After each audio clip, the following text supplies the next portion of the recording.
This is an incredibly difficult, sad time for our NJCTS community. On Wednesday, March 20th, we lost a loving friend, visionary leader, and wise role model. Pat Phillips, the executive director of NJCTS, passed away. Our hearts go out to her family and friends as we all mourn the loss.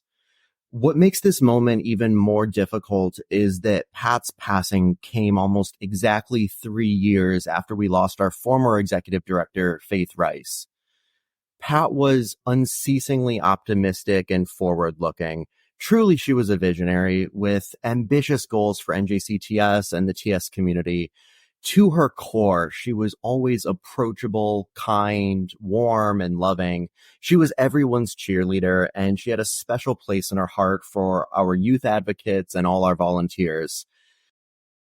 This podcast was one of Pat's proudest achievements during her tenure as executive director. I would be remiss if I didn't acknowledge how instrumental she was in getting this podcast up and running. It really was a passion project of hers. Last year, Pat approached me and inquired about launching a podcast as an additional resource to families. I was humbled that she thought of me to host this podcast and make it a reality. Over the past year, she and I had many phone calls, planning podcast guests, topics, and refining and enhancing the podcast so we could make it more impactful and reach a larger audience. I want to share some reflections I heard about Pat from our NJCTS family. One of our advocates and volunteers, Sam Reagan, said, "I remember one of my very first interactions with Pat.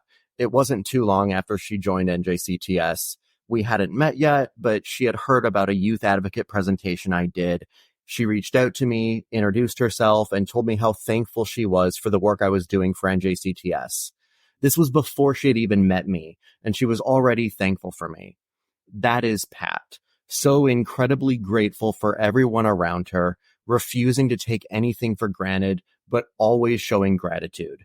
I will always miss her big smile and comforting hugs, but Pat's lesson of gratitude is something I will take with me for the rest of my life, and I hope everyone else can too." Another advocate of ours, Eric Jones, said, "I will never forget the impact Pat had on me. Through her amazing leadership of NJCTS, I was able to significantly grow as a person and an advocate for Tourette awareness. Her kindness and empathy toward everyone in the organization was always appreciated. I'm grateful for everything she did for myself and for the Tourette's community. I miss her dearly, and I send my sincerest condolences to Pat's family." I want to conclude by saying thank you, Pat, for all you've done for our community. You will be sorely missed, yet the impact you've had on us and the legacy you have built will continue to be felt and appreciated by so many people. The episode of the podcast that you are about to hear was the last episode that Pat reviewed and approved before her passing. With that, let's now transition to the episode.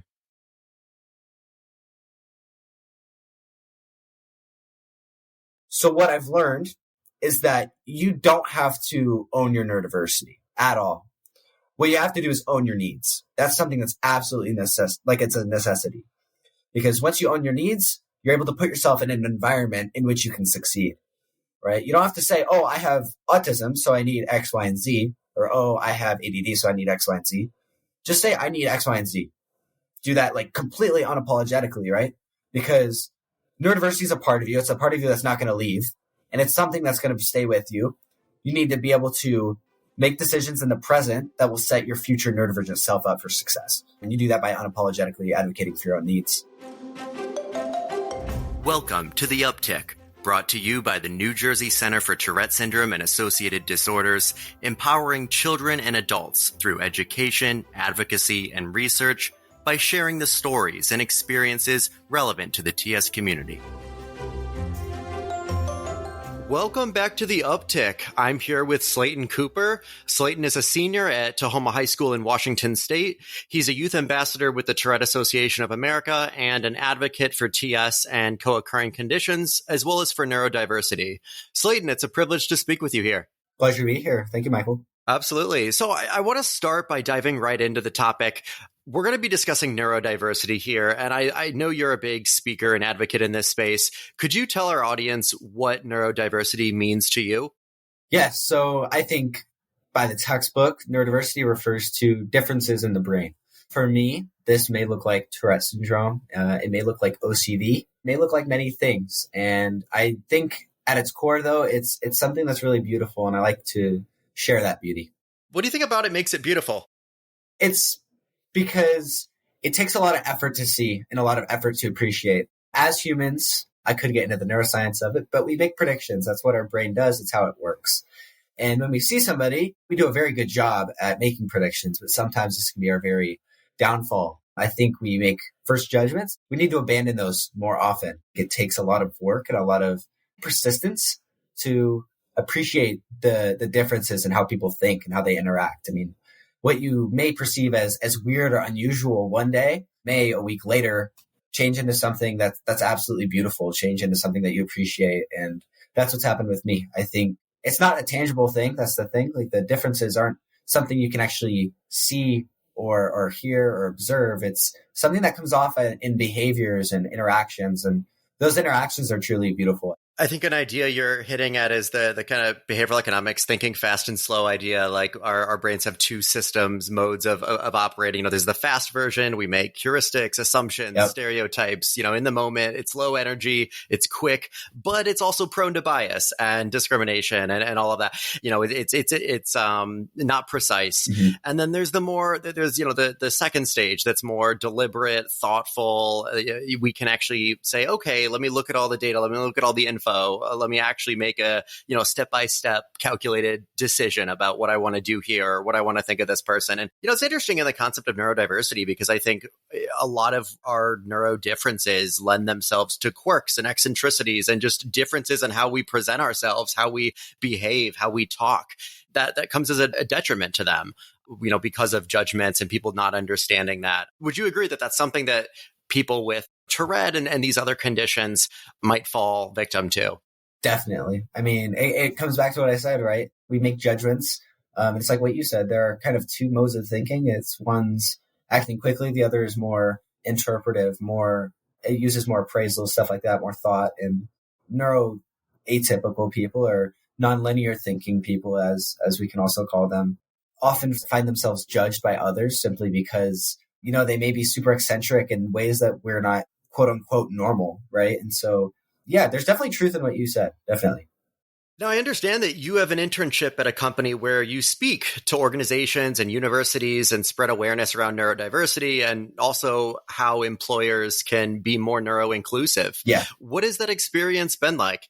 2 years ago, I was hooked up with a contact at a company called Potentia. The CEO, his name is Jeffrey Miller. He's a wonderful guy. And he actually founded this company because of his son, who has autism. And I began talking with him. I just had a 30-minute meeting that turned into an hour. It was a really great conversation. And slowly over time, I began to get more involved. And now I speak with companies, marketing teams at Microsoft, to IT departments at Samsung, and even Ivy League university administrators. It's really eye-opening to see both, one, how people, or if they even know what neurodiversity is, and two, how I can actually open their eyes to see the world the way I see it. And I need people to see it. It turns a lot of heads, the word neurodiversity. A lot of people don't even know what it is. So it's an absolute joy to be able to spread awareness like that. What kinds of questions do you hear often when you're speaking about this? A lot of what I hear is, okay, what does this look like? How does this actually manifest? Whether it's in the professional workplace or in academia or in, IT, HR, whatever it may be. The reality is that it's very nuanced. It's a very interesting and multifaceted concept. And so it's difficult to teach people to see the world differently, because you can't teach them situations. You have to teach them to view the world in a way that is most beneficial to them and those around them. So I think I've encountered a lot of skepticism, a lot of unawareness, and I've really just had an awesome time opening people's eyes and helping share this passion of mine. There's a lot of areas where this can come into play, neurodiversity, hiring, for example. Also, when you're on the job, do we think about this when it comes to mentoring? Do we think about it when it comes to performance evaluations of employees? There's the on-the-job behaviors that could be misinterpreted by people. Do you find that one or more of these topics comes up more frequently and is more of a challenge that you help organizations resolve? I would say the most prominent, I wouldn't even call it issue, but the most prominent concern that is raised when I speak with people kind of all leads back to the interview process, because neurodivergent people or nonlinear thinking people are actually one of the most unemployed cohorts in the United States. I think it's up to 90%, or it reached up to 90% within the past decade. And it's really disheartening, because I think around 20% of the United States is actually neurodiverse. So this is definitely a problem that needs changing. And the way I see it changing is through the interview process. I mean, this is where soft skills are assessed, and these tend to be the weak points, in a neurodivergent candidate or applicant. And I think the quote unquote abnormalities that we see in neurodivergent people, those eccentricities like we were talking about, are oftentimes things that deter employers from hiring neurodivergent people, because they see it as a hazard, they see it as foreign. Helping them see the beauty in that is actually extremely important. And I think it's not something people talk about enough. And so I really want to change that. There's a beauty to it. And I think there's also a realization that we can benefit from it. Organizations, when neurodivergent people are empowered and at their best, like, there's research on this. There's financial benefits to hiring neurodivergent employees, and the wealth of innovation that can lead to, and different ideas you get in workplace conversations, innovations in new services, new products, pushing back against old ways of thinking. It's tough because I think a lot of people want this crystallized, succinct definition of neurodiversity. What is it? Tell me what is it? What does it look like? Mm-hmm. Like, succinctly, exhaustively tell me what neurodiversity looks like and what I should be looking for. And it's hard because each neurodivergent person is different. We each bring our different gifts and different ways of our brain working. And there's a risk there in, if we try to answer that question really directly, we run the risk of stereotyping. Yep, 100%. I'm getting at the whole, this person has autism, so they're probably good at numbers. Yep. They're probably really logical. Yep. Like stereotypes like that just are, and then that ends up further bucketing people into a predetermined role and expectation. How do you navigate this challenge? Yeah, it's really tricky, because you have to walk the line of, on one side, teaching people and educating people, but on the other side, not putting words in people's mouths. The tricky part is that, yes, neurodiversity looks so different in everyone. So giving advice, it can't be generalizable. It can't be super vague. It can't put people in stereotypes, right? So the hard part is teaching people to see the world in a way that is aware of all those things, that is aware of the nuances of neurodiversity, the diversity in neurodiversity, right? Because neurodiversity is diverse. Diversity is diverse. So I think teaching people to see the world in a new light, a little bit differently, is what it's all about. It's not about training them. It's about teaching them, right? You have to teach them the signs, teach them what to look for, but don't train them to the point where they're almost completely making assumptions, they're making predictions that can end up being the downfall of potential candidates or applicants. The goal here, I think, is helping people be open-minded so that they can ask the right questions, so that they can elicit the superpowers of neurodivergent people and unlock that, and being open-minded to the realm of possibilities that could be, without pigeonholing them or having these predetermined ideas of what they're going to be. And then allowing that to shine and to really flourish. I think there's two sides to this coin. One, there's the neurodivergent person, and what can they do to maximize their chance of getting a job, to really let the neurodivergent benefits and superpowers, whatever we want to call them, to let those things shine and really come to fruition. The other piece of the coin is the employer, the organization. What can we do to create inclusive environments? How can we retain these people so that they don't want to leave? Make sure that we're developing people, nurturing people, supporting them, accommodating as needed. There's two pieces, and both need to be looked at. I wonder if you can speak to that first one there. If you were to be coaching or mentoring a neurodivergent person who's maybe a little bit shy or apprehensive or coy around this topic because they have been burned in the past, or they've been kind of pigeonholed as that awkward, kid, what would you speak to them to help them come to terms with who they are and turn that into a feeling more of embracing who they are rather than, hiding in fear of it? Yeah, I love that. And this is actually what my TED Talk's about. I'm about to give that in it. Yeah, it's about empowering neurodivergent interviewees in the job interview process. The difficulty that I've encountered is not everyone's the same when it comes to acknowledging and embracing their neurodiversity.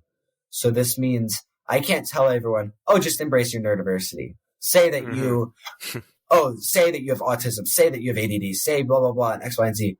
One, they might not even have a diagnosis. Right. Two, they may be a bit apprehensive about it. They may be a bit timid, a bit shy, right? They may still be coming to terms with it themselves. So what I've learned is that you don't have to own your neurodiversity at all. What you have to do is own your needs. That's something that's absolutely it's a necessity. Because once you own your needs, you're able to put yourself in an environment in which you can succeed, right? You don't have to say, I have autism, so I need X, Y, and Z. Or, I have ADD, so I need X, Y, and Z. Just say, I need X, Y, and Z. Do that completely unapologetically, right? Because neurodiversity is a part of you. It's a part of you that's not going to leave. And it's something that's going to stay with you. You need to be able to make decisions in the present that will set your future neurodivergent self up for success. And you do that by unapologetically advocating for your own needs. For me, this is, I might wear an AirPod during an interview. I had to do that when I got my first job, right? I looked at the questions beforehand. It was really, really hot in the room. And that triggers my tics. It makes it really bad. So we ended up doing the interview outside. But little things like that. Yes, I came out and I said, yes, I have Tourette Syndrome. So if you see me doing that, that's why.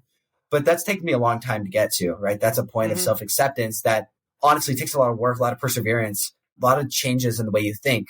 So I didn't have to do that, but it's something that I was okay with. And so I advocated for my needs unapologetically. And I actually got the job, which is kind of cool. That's awesome. Yeah. But yeah, I think it's about owning your needs and not owning your neurodiversity. It's tough too, because a lot of this can take years to understand. And then your needs in a school setting and in high school could be different than your needs in college and different than your needs in the workplace. You learn more about yourself in this lifelong journey of self-discovery. There's also the flip side, like I said, or I guess the other side of the coin, which is the employer or the organization and how they can build a more neuro-inclusive environment and culture. I'm sure you have a lot to say about that. I'd love to hear your thoughts on what organizations can do to foster this. 100%. And again, when I go about talking about this, I'm trying to avoid stereotypes, putting people into bins, right? You want to teach a way of seeing the world, not a way, you want to teach people, not train them. When it comes to interviews, when it comes to including neurodiverse individuals in a workplace. I think the biggest point I can make is, ditch the labels. Completely ditch the labels. I hear way too often when I'm in a meeting or when I'm on a phone call, oh yes, I have this person with autism and he's really good at X, Y, and Z and he's not that great at X, Y, and Z. Okay. So it's a person who's good at X, Y, and Z and bad at X, Y, and Z.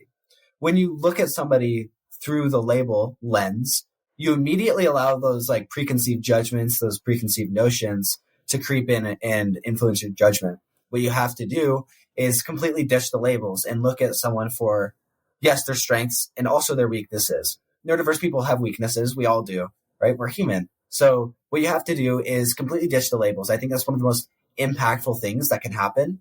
And I think it's all about looking past what you see immediately.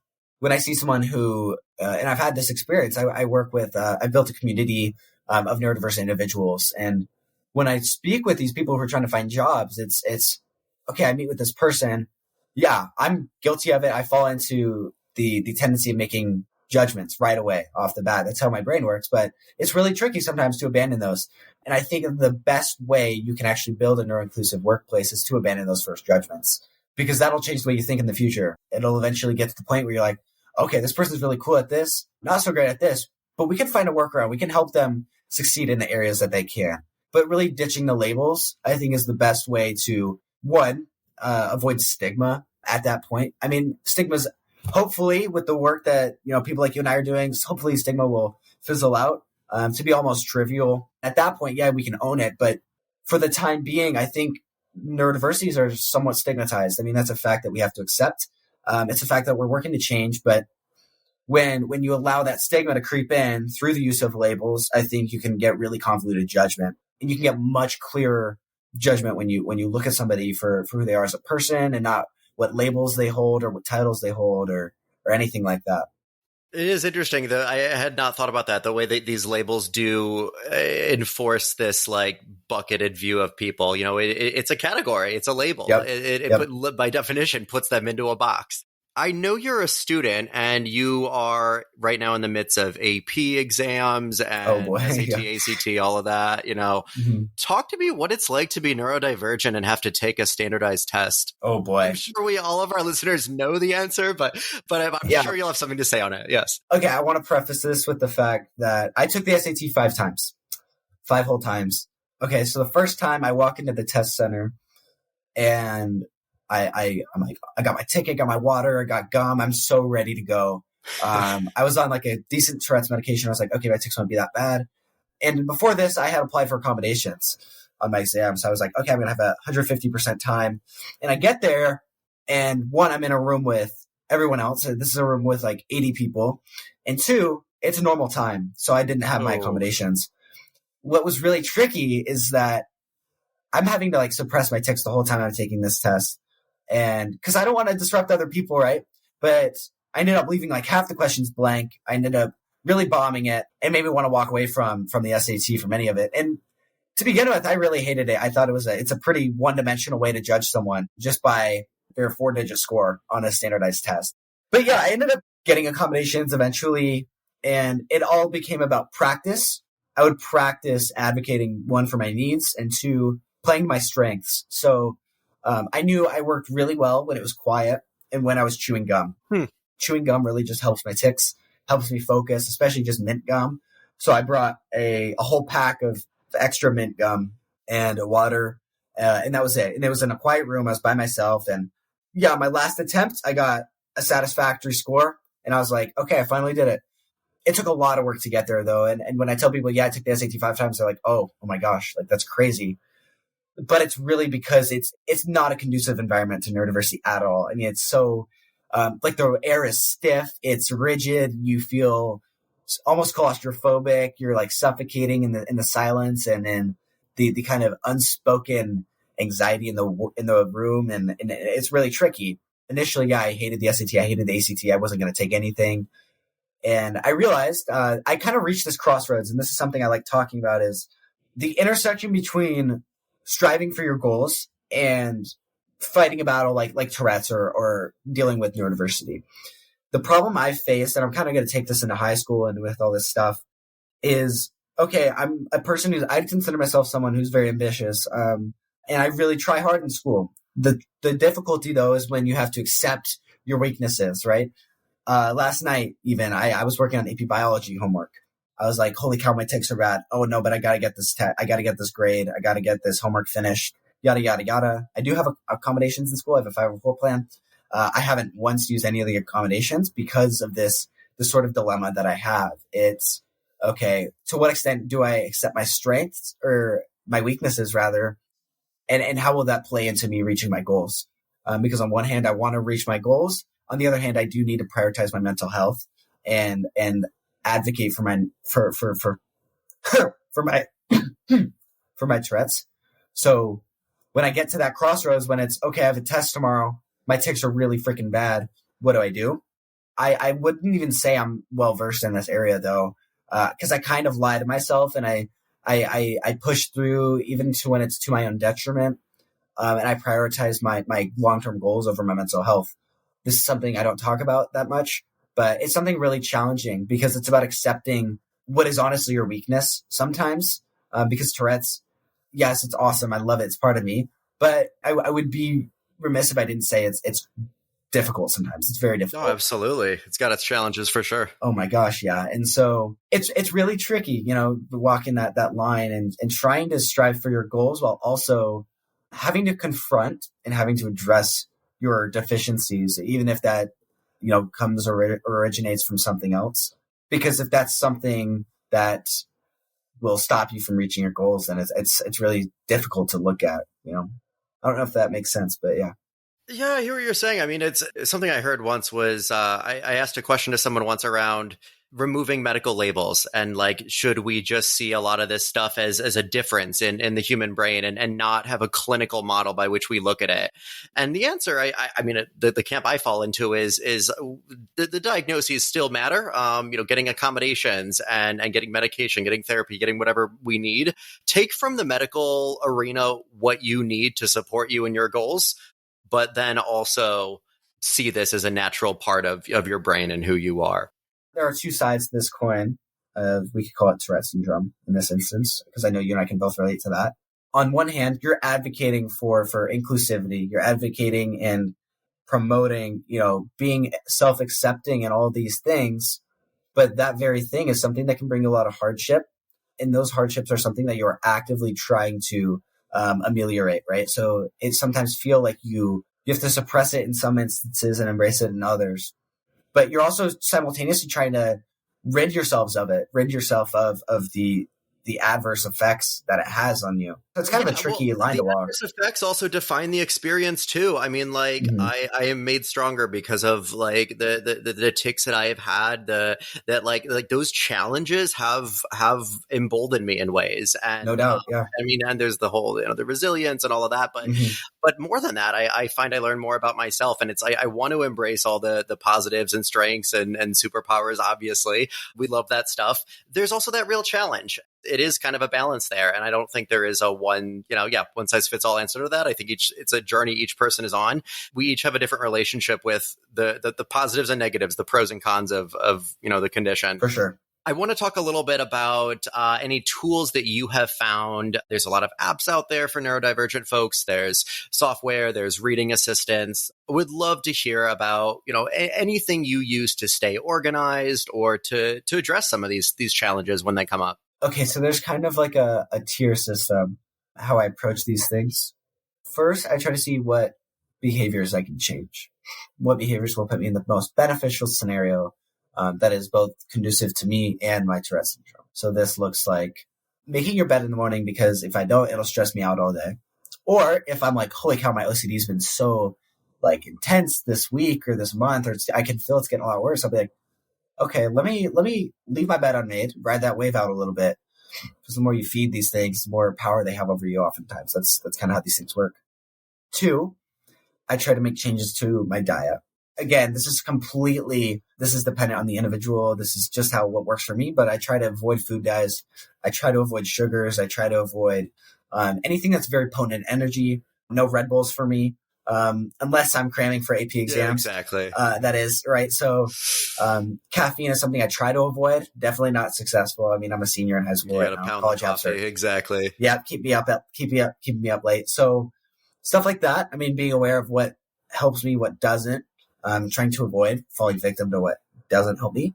And third, I think is supplements. I take, L-theanine to help me sleep. I take alpha GPC in the morning, helps me focus, really tune in. And I honestly think prescription medication should be the last resort. This is just how I see it. I do take prescription medications, though. I'm going to be honest, and I'm going to be open, and that's just what works for me. It helps me. But I think the changes I made to my behavior and my habits are infinitely more valuable and helpful. So as far as resources go, it's tricky because social media can be both the source of bullying, of rude, harsh comments, but it can also be the catalyst for like connection with people. And that's what I've noticed. So there's actually a community called the Neurodiverse Talent Community that I'm part of. I've helped start it with Dave Thompson. He's part of Potentia.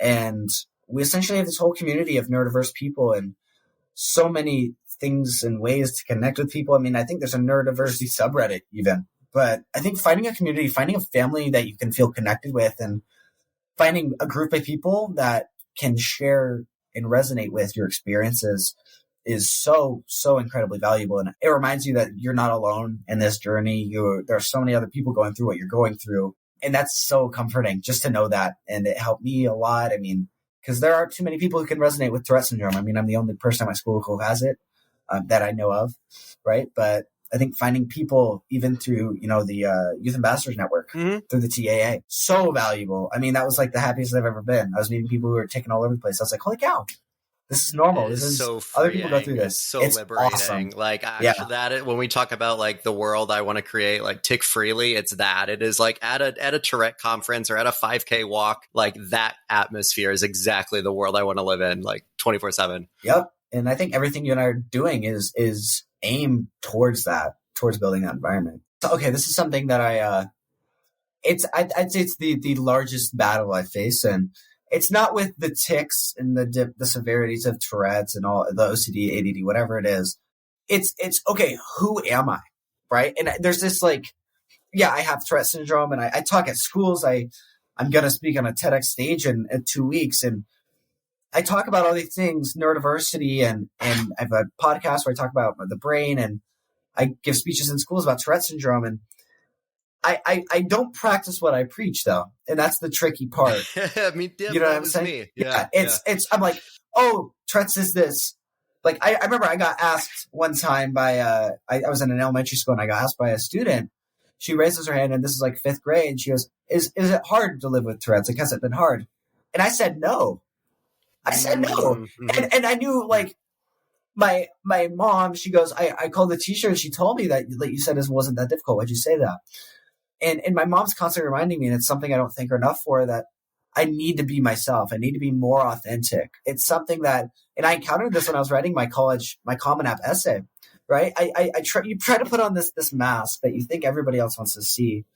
And you lose yourself in the process. And this is something that I'm continuously trying to fight, something that I'm continuously trying to battle, right? It's finding, who are you really, right? Like, how do those labels, right, that you've been told that you are your entire life actually fit into who you are?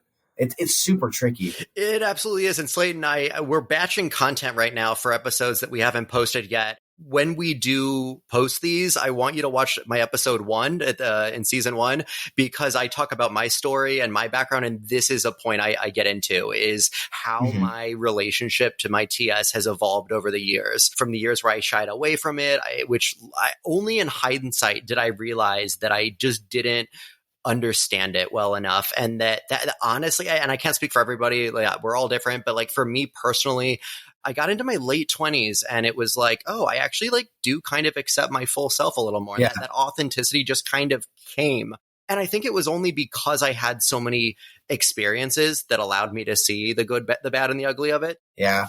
First you have to understand what your authentic self, like who your authentic self is. And that takes years, I have found. Oh my gosh, yeah. But also, I mean, it's to the broader point you said, that like, just as everybody has needs, we also are all not perfect. We all have imperfections. We all have defects, deficits, challenges, whatever we want to, And so I think part of being human is just navigating that, the good and the bad and the ugly, and understanding that. And I think that is a lifelong journey, like the way you form your sense of self. It's something that, I mean, especially, so I got diagnosed with Tourette's at 12 years old, and middle school. It was pretty brutal for me. I think it's brutal for any middle schooler, but doing it with Tourette's it was quite the challenge, quite the mission. And I think even now in high school, and this is what I wanted to get into, is socially. Like, how does it affect me socially? How does it affect you socially? Because what I noticed, and what I still do, is I tell myself, yeah, I've accepted who I am. Of course, like I do all these things. How could I not accept myself? And then I go to school, and I'm suppressing for hours a day. Yeah. And I'm trying to act normal, and I'm playing things that were tics off. And sometimes that's to my detriment, right? Sometimes I say something weird, and people are like, what'd you just say? Like, what was that for? I'm like, oh, it was, I don't know. Because I don't want to say it was a tic, because then I have to give them the whole Tourette spiel, right? You have to go into and you don't always want to do that. No. You're tired. You got 8 things on your mind. You're trying to do. Gosh. You're in the middle of something else. And that also goes into like this having the almost unhealthy idea of what it means to be a good ambassador for Tourette, and the perfectionism thing. We don't all always have to be these perfect, glowing, shining examples of Tourette success. When you go to school or go to work, a lot of times it is a neurotypical environment. And so just by the unfortunate reality of the world we live in, we kind of do have to mask ourselves, our tics, and not be our full authentic selves. There are times you have to wear that, in the workplace, we call it the corporate shell of who you are, your kind of professional, polished, buttoned up self. that does hide a lot of authenticity. Oh my gosh. I think that we can acknowledge that. Like, so when you go to school and, like, let's say you give a Tourette presentation and you're like, yeah, like Tourette advocacy, embrace it, it's who I am. And then you go to school and you find yourself suppressing your tics. I think there's a mental shift there where you can tell yourself, this is something I do. All right, I am suppressing my tics just in this moment for a specific purpose. And that is so I can get through whatever I'm doing. So I can, like, there is a reason. Yeah. And just telling yourself, like acknowledging, I am not being authentic right now. I am suppressing my tics, but there's a reason for why I'm doing it. I think that can help your brain come to terms with it, because otherwise it is weird and we feel like fakers. Oh my gosh, yeah. Sort of imposter syndrome almost. Yeah. And the imposter syndrome, like, how did I get here? I don't deserve this because I'm, here I am not practicing what I preach. And it's like, well, we also live in the real world, and this is tough. And we don't live in the perfect kind of neuro-inclusive world that we strive to create. And we're not there yet. And so you do sometimes have to do what's best for you and look out for your needs in the moment. And gosh, this is such a good conversation. I think this is. I'm going to have you back on another time. I was just thinking, there's a few different spin-off topics I think we could do. So many tangents we can go on. Yes. That intersection between your goals and what you want and ambition, and then neurodiversity or challenges that come with it. It's tricky because, look, I get home from school and that's after suppressing all day, so I could actually pay attention in lectures and actually learn because I have goals that I need to meet. And Tourette's is often inhibiting to that. It's really difficult. It makes things a lot harder. Right. And I get home and I'm like, okay, I can unwind. Crap, but I have all these homework things to do. I got all this stuff to do. And so I find myself suppressing. And it's almost like my goals and my ambition is going head to head with my Tourette's, right? Because it feels sometimes like you can't have one without the other, or you only get one and not the other, right? So I can't really go after my goals without suppressing parts of my Tourette's, those debilitating parts. So it's really tricky because then you get that imposter syndrome sort of thing, right? Because, I can't even go on this podcast without suppressing a little bit, right? Because then I can't actually articulate myself. So you kind of have to weigh the pros and cons of each situation. You'll find you don't use as much effort. I mean, you do, you work hard, but it's not as exhausting because your brain isn't being stretched in 8,000 different directions and all these forced to exercise in ways that you don't normally use it. And I think you'll find that there's a new normal that gradually starts emerging as you start to understand who you are. When writing my college essays and everything, I started back in March and I would write draft after draft, and I would look at it when I'm done. I'm like, this isn't me. I was writing what I thought people wanted to hear from me. And I was producing the most inauthentic, fake pieces of writing I ever had. And that's what my parents told me. They're like, they read it. I was so proud of this. I was like, oh, it's great writing. And they're like, yeah, it's fantastic writing, but it's not you. You're writing because and this is the same thing I do at school sometimes. It's like I put on almost a mask, and I feel like I'm almost like I'm acting, and just because it's so I don't even know it's one bad experience with Tourette's, and I had countless of those in middle school, deterred me away from openly embracing it, right? Because I know what that leaves me vulnerable to. I know that it leaves me open to rude comments, to diminish self-esteem, right? If I let those comments get to me. And sometimes it's easier just to act quote unquote normal, right? Everything's okay. You're a quote unquote normal person, and you kind of act, and that's exhausting. It's absolutely exhausting. It is exhausting. It's really, really tricky. It is. And I hope that as you go into college and you can specialize in your field and all of that you'll find I hope you will find society asks you to stretch less, that you will be able to go down your path and in a way that, you still have good days and bad days, but that you don't feel this need as much to be. And I think it largely is just where you are, your life, being a student, being 18 is really hard, and the college apps and everything, it pushes us to our limits, and that has challenges for everybody. And especially for neurodivergent people. The real world is not studying for the SAT. And unless you're professional SAT taker or something, but tutor, or something coach. Like that. Yeah. But these questions come up more when we find ourselves weakened by the society that's making us go in these different directions and play to things that aren't our strengths. I like to end my podcast with this question, and that is, what is one piece of advice you would tell a person with Tourette maybe someone who is being bullied or was just diagnosed or is wondering about how they fit in a neurotypical world. How are they going to find their path? Yeah, I think about this question a lot because I think it centers around everything I do. Everything I do, it's focused and it's oriented towards being the person or the figure that I needed when I was going through all this stuff at the pinnacle, right? When it was really, really rough. Mm-hmm. If I could tell myself back then one thing, it would be like, look, we're all humans on some space rock.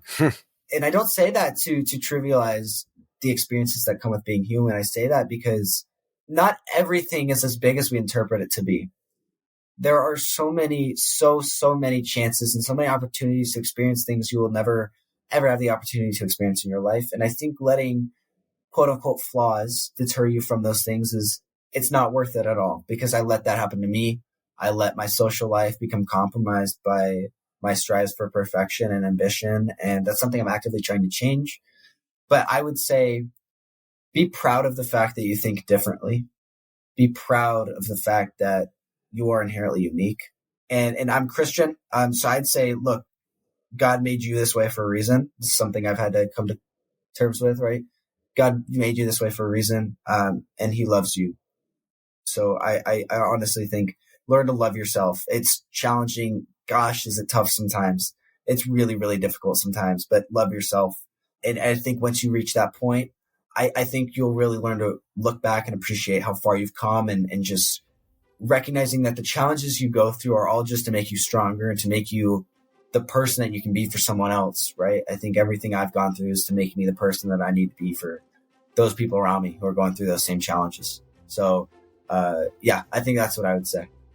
Well put.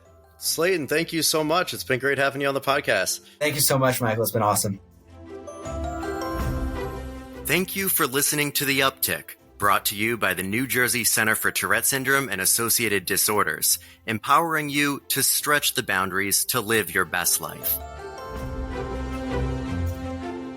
The NJ Center for Tourette Syndrome and Associated Disorders, NJCTS, its directors and employees assume no responsibility for the accuracy, completeness, objectivity, or usefulness of the information presented on this podcast. We do not endorse any recommendation or opinion made by any guest, nor do we advocate any treatment.